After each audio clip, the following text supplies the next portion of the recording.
తెలుగు రాష్ట్రాల్లో అతిపెద్ద lift manufacturer lifts ట్రై.com dealership కూడా ఇవ్వబడును. ఏపీలో ఉచిత బస్సు అమలు ఎప్పటి నుంచో అనేది ఖరారు కాకపోయినా విధి విధానాలపై మాత్రం క్లారిటీ వస్తుంది.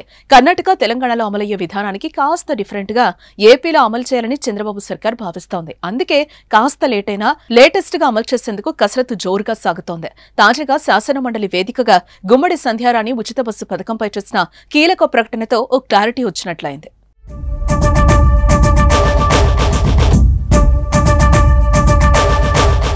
తెలంగాణలో, కర్ణాటక రాష్ట్రాల్లో ఉచిత బస్సు ఇప్పటికే అమలవుతోంది. అయితే అక్కడ కొన్ని సమస్యలు ఎదురవుతున్నాయి.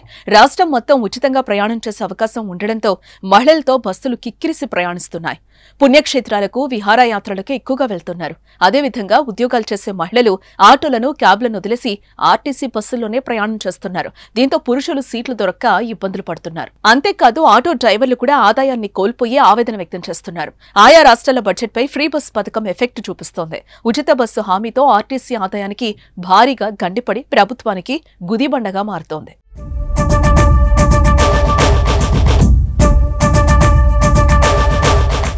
ఈ సమస్యలన్నింటినీ తెలుసుకున్న ఏపీ ప్రభుత్వం రాష్ట్రంలో ఇబ్బందులు లేకుండా పథకాన్ని అమలు చేయాలని భావిస్తోంది. అందుకే జిల్లాల వరకు ఉచిత బస్సు పరిమితం చేయాలని ఆలోచన చేస్తోంది.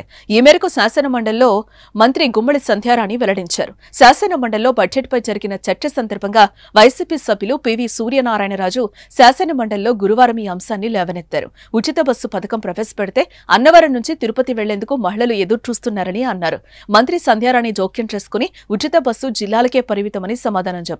మహిళల గురించి చెప్పారు కాబట్టి చెప్తున్నాను. మహిళలందరూ గౌరవ ఎమ్మెల్సీ గారి దగ్గరికి వెళ్ళి మాకు అన్నవరం వెళ్ళాలి, తిరుపతి వెళ్ళాలి, బస్సు లేదు అన్నారని. యాక్చువల్ గా అన్నవరం, తిరుపతి బస్సులు ఇస్తామని చెప్పదు అధ్యక్ష. ఏ జిల్లాలో మహిళలకి ఆ జిల్లాలో వెళ్ళడానికి, అంతేగాని విజయనగరం నుంచి అన్నవరం వెళ్ళడానికి, విజయనగరం నుంచి తిరుపతి వెళ్ళడానికి బస్సులు ఇస్తామని మేము చెప్పలేదు అధ్యక్ష. ఉచిత బస్ ప్రయాణం మహిళలకి ఉంటుంది ఖచ్చితంగా. కానీ మీరు ఇక్కడ నుంచి వేరే జిల్లాలో వెళ్ళడానికి కాదు అధ్యక్ష.